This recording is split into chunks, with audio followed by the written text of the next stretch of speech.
Ils m'ont arraché ma robe sous les yeux de 200 personnes. Ils pensaient m'humilier pour toujours. Ils ne savaient pas qu'en face de la maison, dans un fauteuil de cuir, un homme patient commençait à tracer la ligne qui mettrait tout à nu. Je m'appelle Mia, humiliée en public. Elle ignorait que son père fortuné préparait sa vengeance. C'est ce que tout le monde a chuchoté le lendemain, comme si la phrase pouvait résumer l'effondrement d'une soirée et le redémarrage d'une vie. Je vous le dis autrement. On a voulu m'effacer, et ce qu'ils ont déclenché n'était pas une revanche aveugle, mais la mécanique silencieuse d'un père qui n'aime rien tant que les preuves et la loi.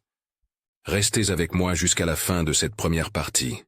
Il y aura des moments où vous voudrez poser votre téléphone, mais si cette histoire vous touche, abonnez-vous pour la suite. J'ai besoin que quelqu'un écoute ce qui est arrivé, pas pour attirer la pitié, mais pour que la vérité n'ait pas le souffle court. Je vais revenir en arrière. Parce que rien de central ne s'invente dans une nuit. Tout commence par des petites fissures, des phrases dites comme on jette du sel sur une blessure, des regards qui pèsent plus que des mots. Adrien et moi nous sommes rencontrés à l'université, dans la bibliothèque. Il avait ce mélange de mépris et d'humour qui fait croire qu'on va tout conquérir avec un sourire. Je me souviens de sa main effleurant la mienne au-dessus d'un exemplaire cousu de poussière, et du monde qui se rétrécissait pour ne laisser que nous deux. Il aimait les mots, je l'aimais. Rapidement, nous avons cru que l'amour suffisait à bâtir un toit. Ma famille, j'ai choisi de l'ignorer. Mon père, William Sterling, avait toute la douceur d'un homme qui sait acheter le monde sans jamais en être possédé.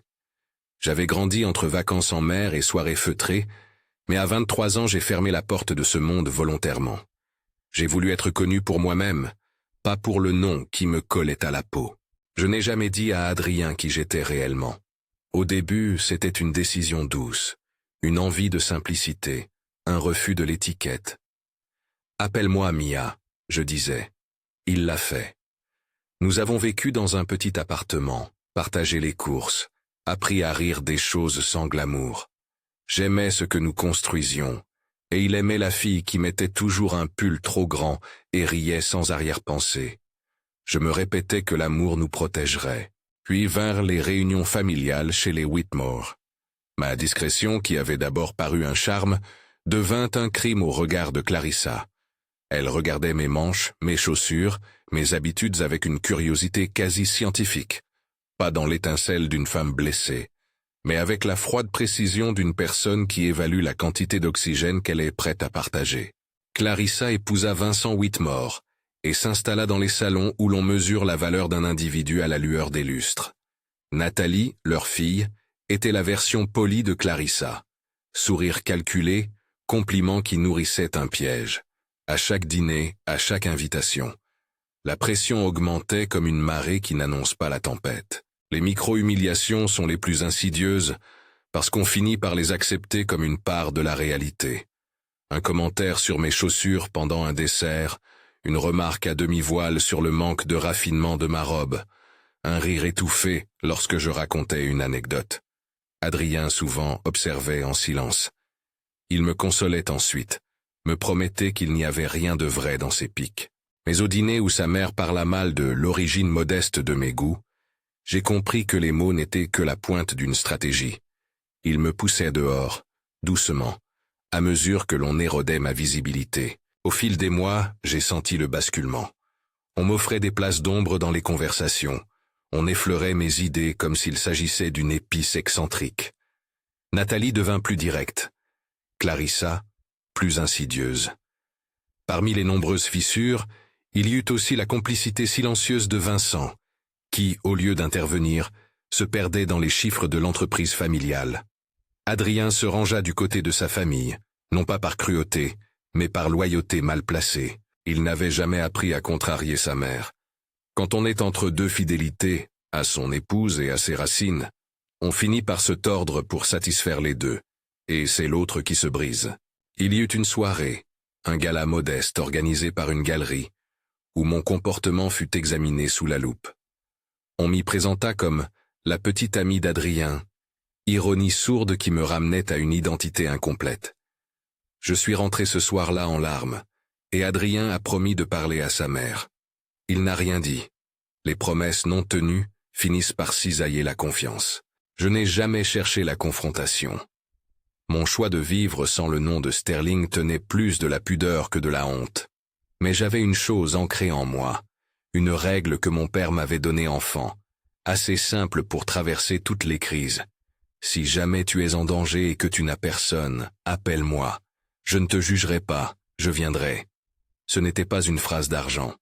C'était la promesse d'une présence. J'avais juré de n'utiliser ce recours qu'en dernier ressort.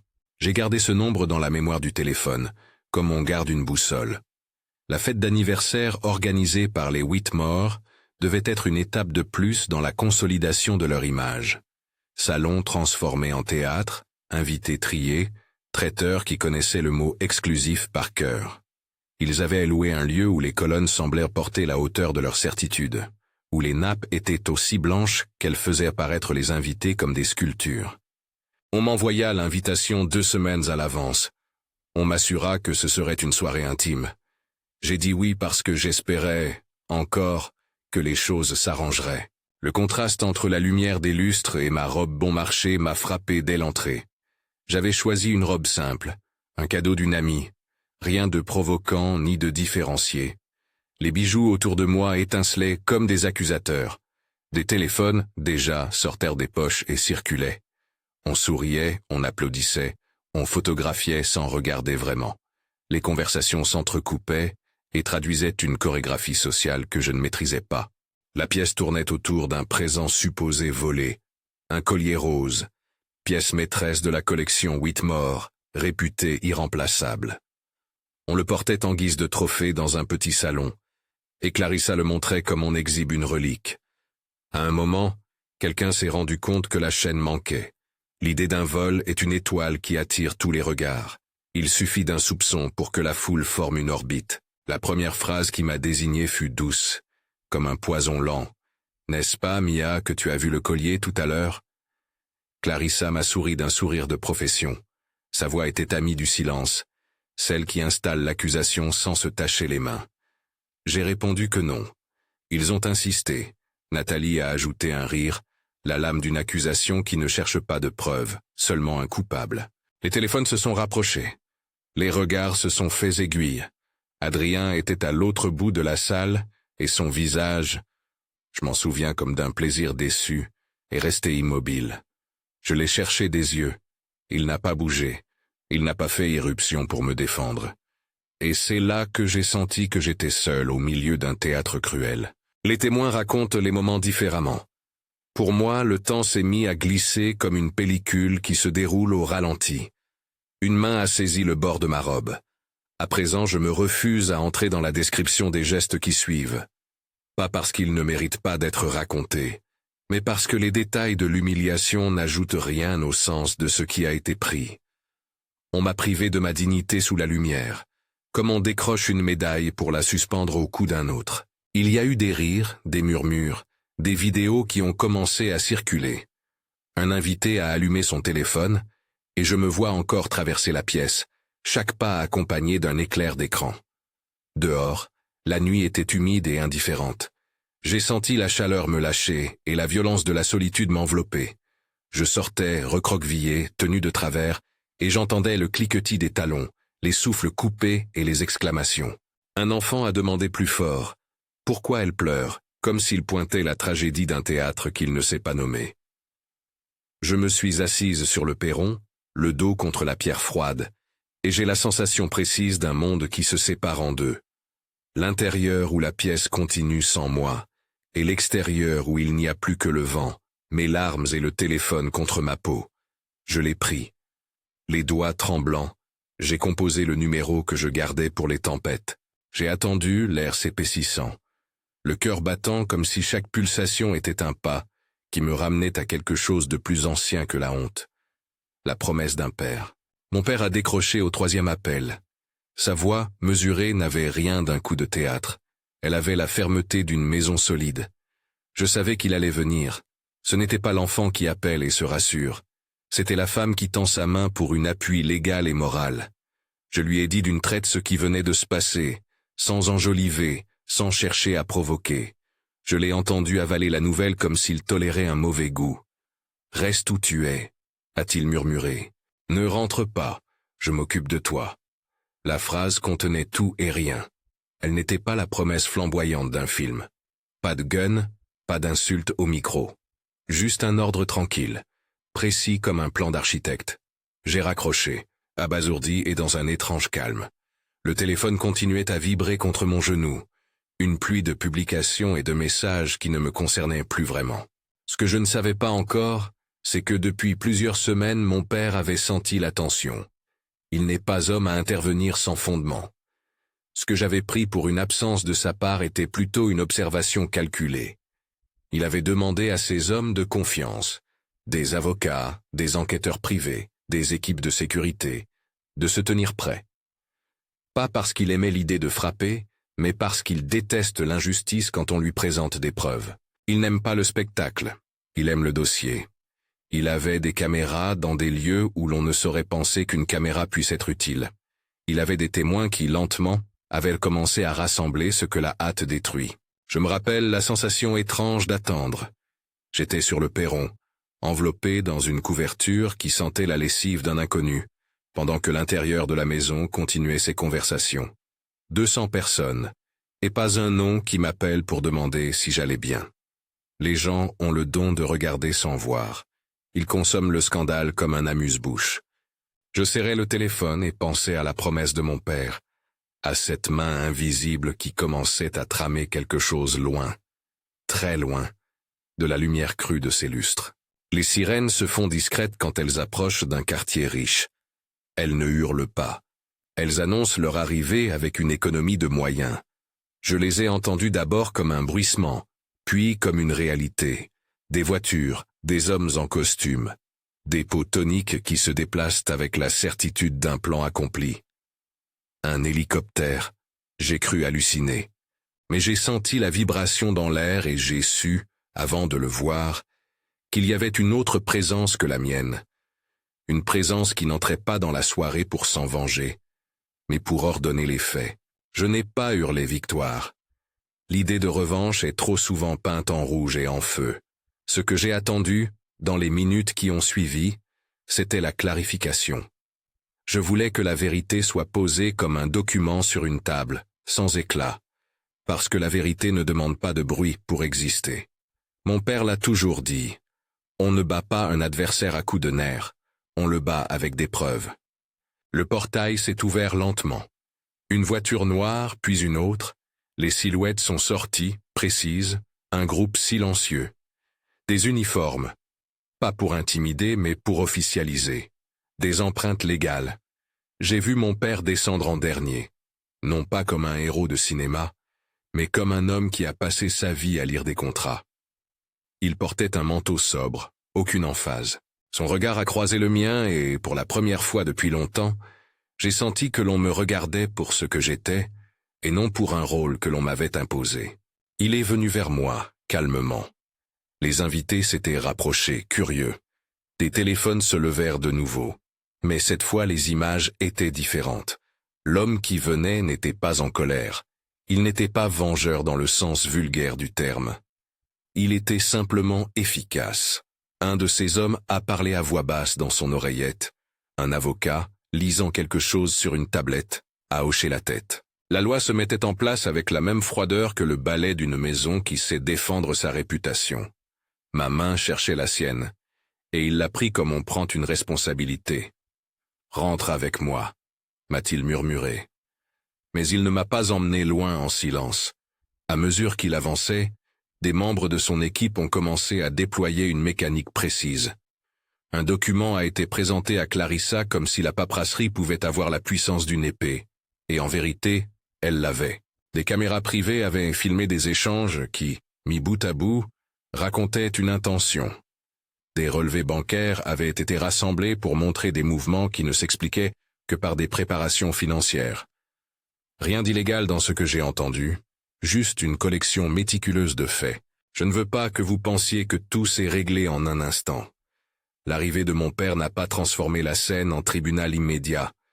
La justice ne fonctionne pas comme un lancer de sorts, mais la présence d'hommes qui savent comment encadrer la vérité et donner à chaque élément sa précision change la donne. Les rires se sont tus, Les regards se sont tus. L'endroit où, quelques minutes plus tôt, on m'avait mise à nu devant 200 personnes, a senti tout à coup la fragilité de ceux qui croient tenir le monde parce qu'ils sauraient le disputer.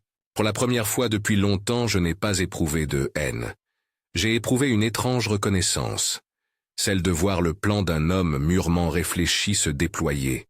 Ce n'était pas la monstruosité que l'on attend d'une vengeance, c'était plutôt la logique d'un père qui n'entrerait jamais dans la circulation de la vindicte populaire sans une armature de preuves.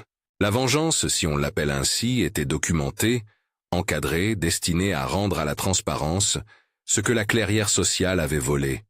Les murmures ont repris, mais différemment. On ne riait plus, on attendait. Et je me suis dit que peut-être la vraie revanche n'était pas de renverser l'autre, mais de reprendre la main sur son histoire.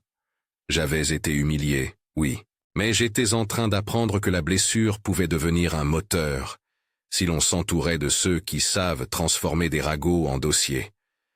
J'ai aussi compris que, pour mon père, assumer une fille ne voulait pas dire la submerger de biens, mais sortir les instruments de la loi et de la preuve.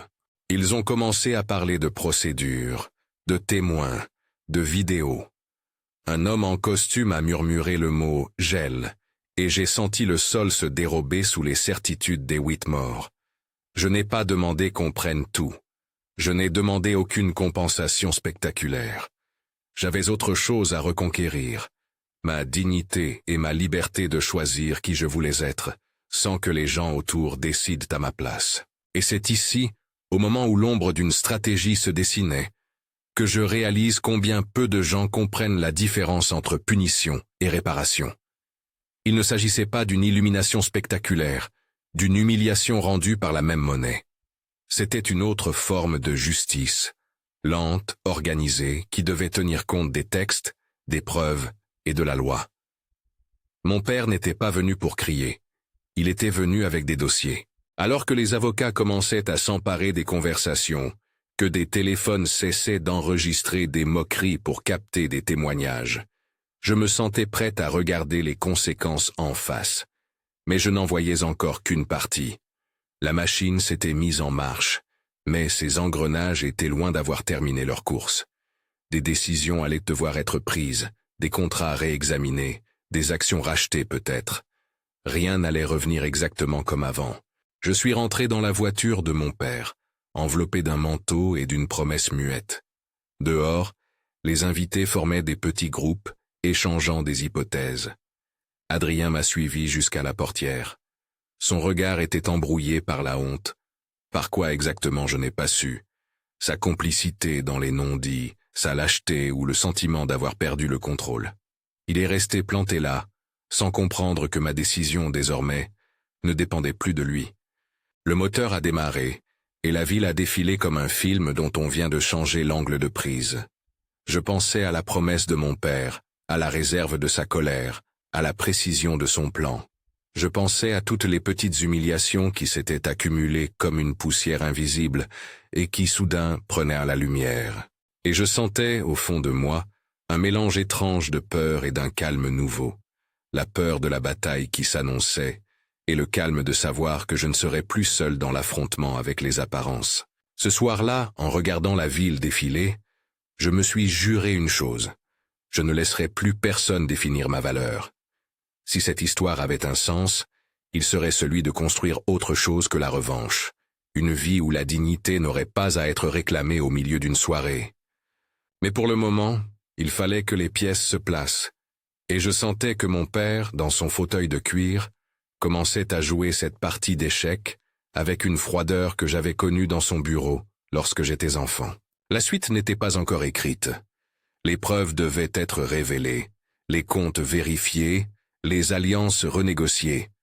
Les Whitmore ne s'effondreraient pas en une nuit. Et moi, je devrais décider si je voulais me laisser porter par la vague de la revanche ou si je voulais en faire un point d'appui pour reconstruire. Je savais déjà que la reconstruction passerait par autre chose qu'un simple transfert d'actifs. Je commençais à imaginer un projet plus vaste, une fondation peut-être, un endroit pour celles qui avaient été humiliées sans qu'on leur rende la parole. La voiture s'arrêta devant une maison plus sobre que celle où avait eu lieu la soirée.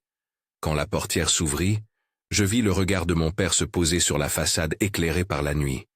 Il ne souriait pas, il ne cherchait pas la célébrité. Il voulait seulement que l'ordre des choses soit rétabli. Et il avait l'expérience de mettre la patience au service de la justice. Il y avait cependant une tension qui restait. Comment transformer l'affront public en réparation durable, sans tomber dans la vengeance cruelle?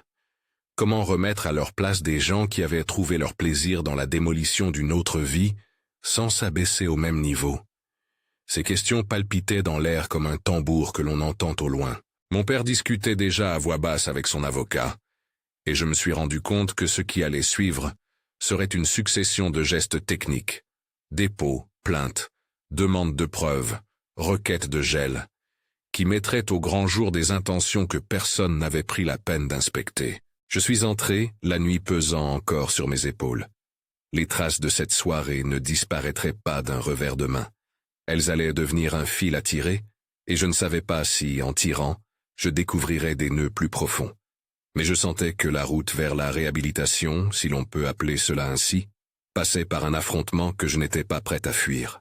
Il restait, avant que la vérité ne soit complètement mise à nu, des choix à faire. Et l'une des plus grandes décisions que j'allais devoir prendre était celle-ci.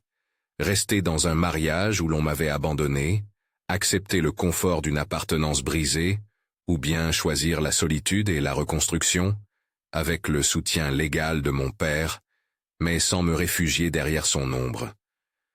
Je regardai Adrien une dernière fois avant que la porte ne se referme. Son visage était fermé. Il n'osa pas prononcer de mots qui changeraient le cours des choses. À cet instant précis, je compris que la véritable partie ne venait pas de la chute publique de mes accusatrices, mais de ce que je ferais de la rédemption qui s'offrait à moi. Les premières pièces du puzzle allaient être posées, mais la maison à reconstruire demandait des plans que je n'avais pas encore. Mon père, lui, avait déjà une idée. Et je savais que ces idées, fondées sur la loi et le contrôle, pouvaient m'ouvrir des portes, ou m'enfermer dans un rôle que je n'avais pas choisi. C'est là que l'histoire s'arrête, pour l'instant, dans cette fraction de seconde où le monde a basculé, où la honte a rencontré la stratégie, et où, quelque part entre les deux, j'ai commencé à respirer différemment. Les téléphones, les témoins, les documents, tout était en marche. Mais la vérité, même armée, doit encore franchir le seuil public et s'imposer. Et moi, je devais décider qui j'étais prête à devenir une fois que les autres auraient perdu leur peur et que les comptes seraient rendus. Ils ont parlé pendant des semaines. Les journaux ont tenté de résumer en une manchette ce que personne ne pouvait résumer. Une robe arrachée, 200 regards, une promesse tenue par un homme qui savait mieux que hurler. Mais derrière les titres, il y avait des pages et des pages de procédures, d'auditions et de gestes techniques qui se succédaient avec la régularité d'une horloge. Ce que mon père avait déclenché ne ressemblait pas à un coup de théâtre.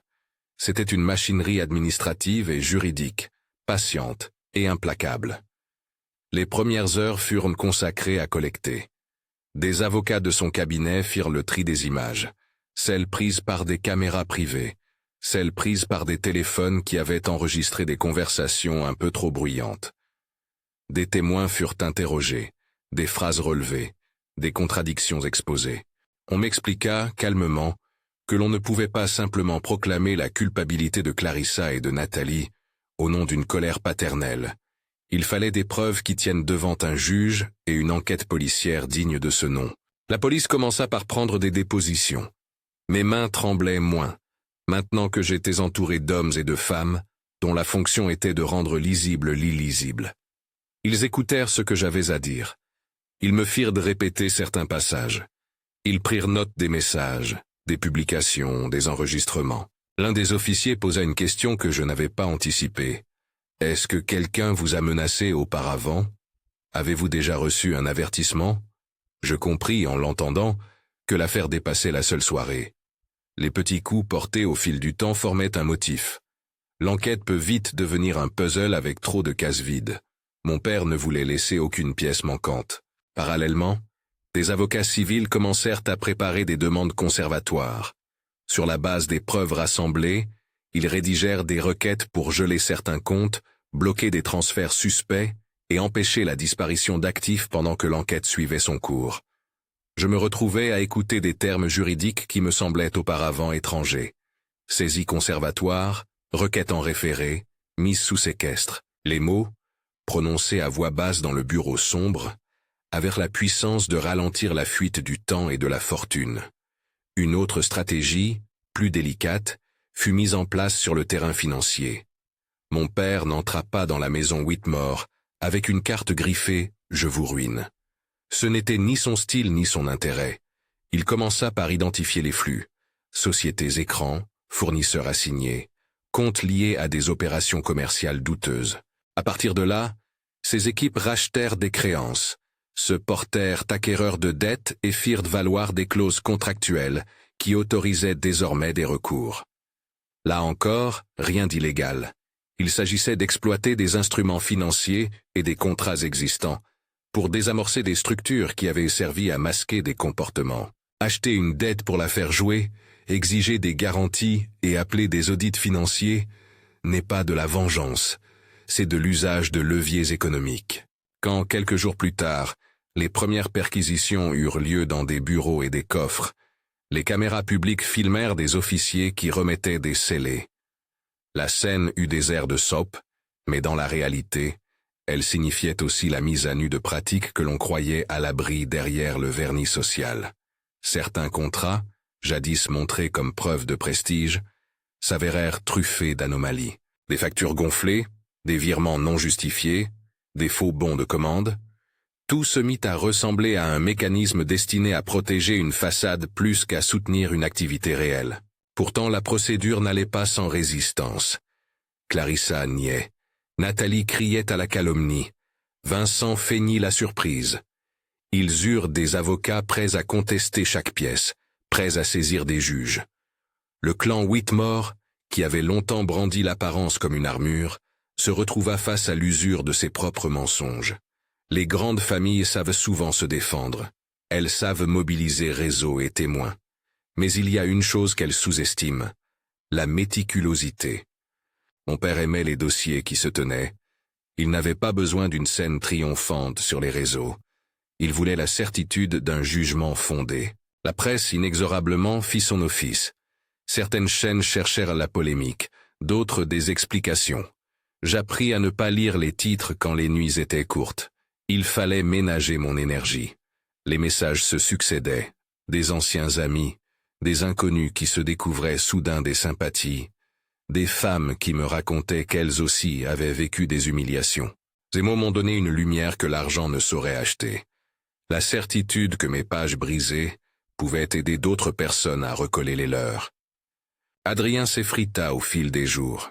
Il venait voir mon père, ou plutôt, il venait tenter de s'y trouver face à face sans prononcer les mots difficiles. Il parlait à huis clos, des heures durant, et quand il ressortait, il avait l'air d'un homme à qui l'on aurait demandé de choisir entre deux langues qu'il ne parle pas. J'avais, à son égard, un mélange de tristesse et de lucidité. Il avait été élevé dans un univers où la loyauté familiale prime et la transition vers l'idée que cette loyauté pouvait être abusive était apparemment plus douloureuse que la perte d'un nom. Il y eut pendant ces semaines des auditions longues et froides. Nathalie et Clarissa furent entendues. Les enregistrements, parfois imperceptibles, prouvèrent des conversations où l'on ourdissait la mise en scène du vol. Des messages montrèrent des échanges qui n'apparaissaient plus comme des critiques sociales, mais comme des directives. Fais en sorte qu'elles paraissent suspectes. Assure-toi que la robe se déplace. N'oublie pas les témoins. Quand ces mots furent présentés comme éléments de preuve, la posture des accusés perdit de son aplomb. La justice suivit son cours lent et implacable. Les chefs d'accusation allaient du délit d'extorsion morale, si l'on veut garder un terme adapté sans sombrer dans le sensationnel, à la complicité dans un vol orchestré. La qualification exacte du dossier importait, mais, plus que les mots juridiques, ce qui se perçut fut la chute sociale. Les comptes gelés entraînèrent des impayés, et des entreprises associées au Whitmore virent leur crédit se rompre. Des boutiques fermèrent, des effectifs furent réduits. La haute société, habituée à protéger ses siens, découvrit que l'opinion publique pouvait devenir un tribunal à elle seule. Plus les révélations tombaient, plus les relations se distançaient. Mais je veux être clair. Tout cela fut le résultat d'un travail d'enquête, pas d'un désir de vengeance sauvage. Les transferts d'actifs que mon père réalisa furent toujours précédés d'avis juridiques, de consultations, de requêtes judiciaires. Il acheta des créances, appela des garanties, exerça des options contractuelles. Il utilisa les mêmes outils que d'autres patrons utilisent pour se sécuriser. La différence était dans la motivation. Il ne cherchait pas l'enrichissement. Il voulait empêcher la dilution d'une responsabilité et protéger la vérité. Adrien finit par me parler. Un soir, chez mes parents. Sa voix était brisée, pas par un excès de larmes, mais par l'épuisement de celui qui comprend la portée des petites lâchetés. Je ne savais pas comment l'arrêter, dit-il. Je pensais que rester neutre suffisait. J'entendis autant la douleur que l'aveu. Mais l'aveu n'annule pas le dommage. Nous parlâmes longtemps, à voix basse, des moments où il avait choisi le silence, et de ceux où il avait cru que l'amour compenserait tout. Je ne voulais pas de scène, pas de doigts pointés. Je voulais simplement poser la question du futur sans me laisser embrouiller par le passé. La décision de divorcer fut une formalité à la fois difficile et libératrice. Je n'ai pas cherché à exploiter la situation. Je ne voulais pas porter l'étiquette d'une femme qui vendait une histoire pour enrichir son nom. J'ai demandé une séparation propre, claire, sans clauses embarrassantes. J'ai refusé les biens que l'on me proposait automatiquement. J'ai décliné les offres visant à m'acheter le silence avec des résidences dorées et des comptes bien garnis. Je tenais à rester maîtresse de mes choix. Ma victoire, si je puis employer ce mot, n'était pas matérielle. Elle était la récupération de mon autonomie. Le jugement administratif du divorce prit quelques semaines. Nous signâmes les papiers, et je ne ressentis ni triomphe ni vengeance. Seulement un apaisement. Je désirais continuer ma vie sans entendre chaque pas mesuré par une chaise de salon, sans devoir vérifier si mes sourires étaient authentiques. J'avais besoin d'espace pour me reconstruire, mais surtout d'élan pour donner du sens à la blessure. 6 mois ont passé. 6 mois, dit comme ça, paraît peu, et pourtant ils contiennent des heures d'insomnie, des rendez-vous chez un thérapeute, des papiers, des réunions, et le drame de devoir apprendre à s'appuyer sans se perdre. J'ai décidé, après plusieurs conversations avec mon père et des conseillers, d'accepter un rôle dans l'entreprise familiale. Mais à une condition. Je voulais travailler loin du cloisonnement des salons, dans un département qui aurait un impact concret, un service chargé d'initiatives sociales et de transparence. Je ne voulais pas vivre derrière un écran de cristal. Je voulais me confronter au monde. Ma place fut la direction d'un programme de responsabilité sociale. Audit éthique, formation sur les abus en entreprise, soutien aux victimes de manipulation et d'humiliation publique. C'était un travail d'un type nouveau pour moi, qui avait jadis fui le nom de mon père. Je retrouvais, jour après jour, une élégance simple, faire en sorte que des protocoles protègent des personnes, et non seulement des bilans. La fondation que je lançais se nomma Clarté, parce que c'est le mot qui me sembla le plus approprié. Rendre visible ce que beaucoup veulent garder opaque. Clarté débuta modestement. Un bureau, 2 collaboratrices, un petit budget. Nous avons commencé par offrir un service d'accompagnement juridique et psychologique aux femmes victimes de violences psychologiques et d'humiliation en public. Notre mission était simple et ambitieuse.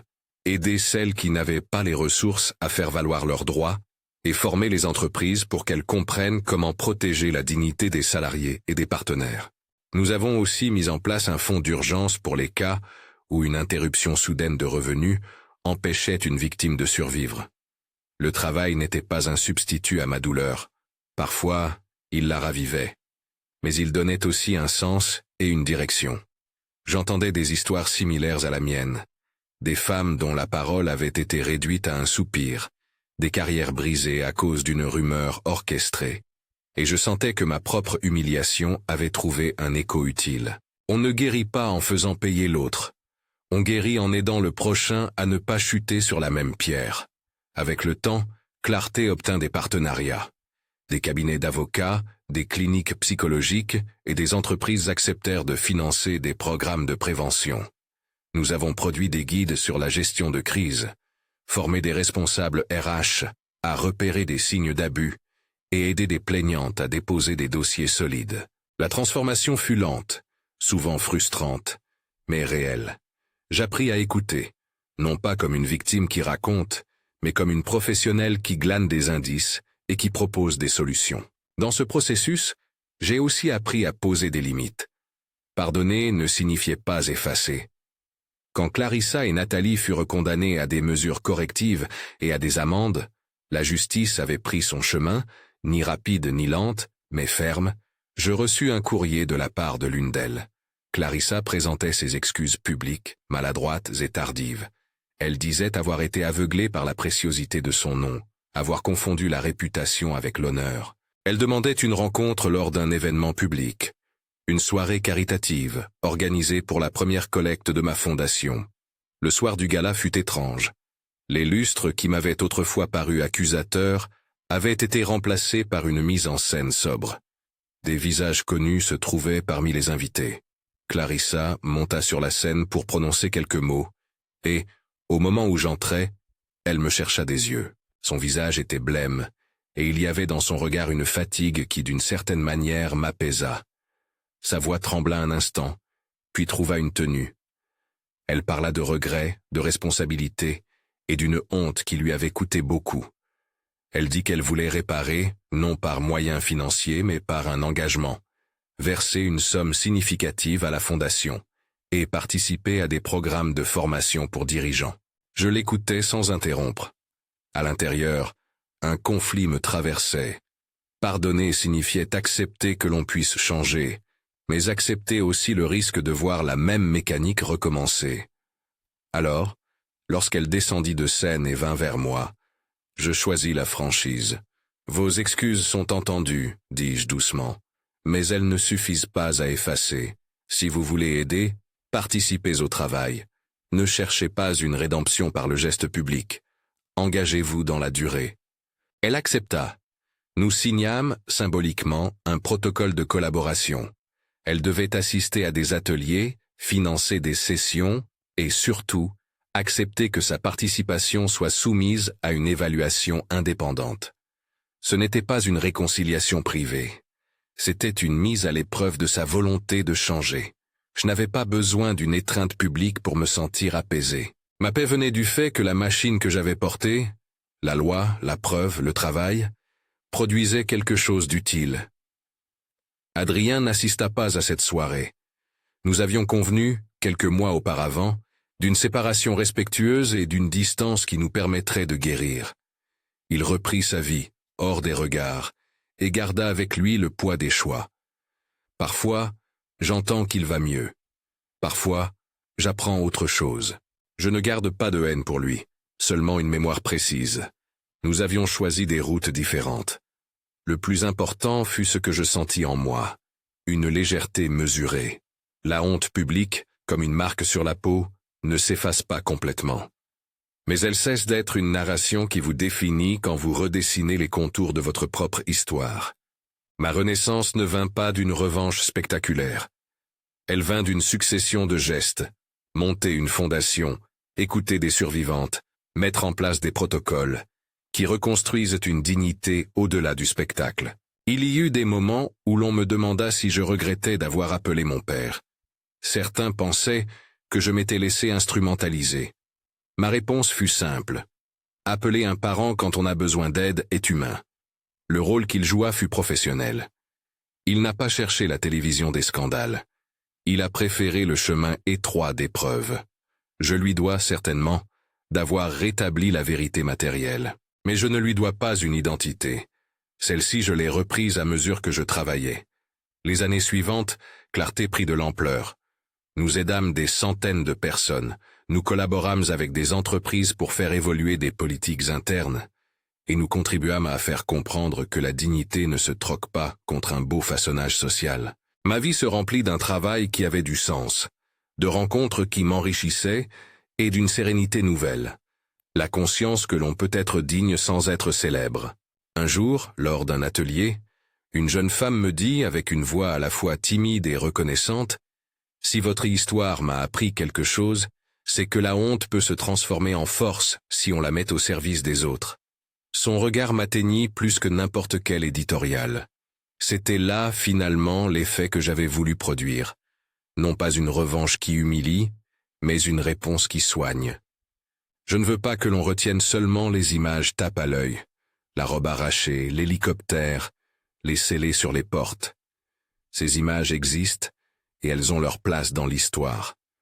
Ce que je voudrais que l'on garde, au-delà du sensationnel, c'est l'idée qu'une humiliation publique peut déclencher autre chose qu'une haine sans fin.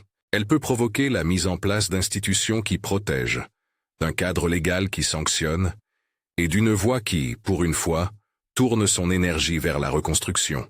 Les Whitmore ont perdu leur crédit social.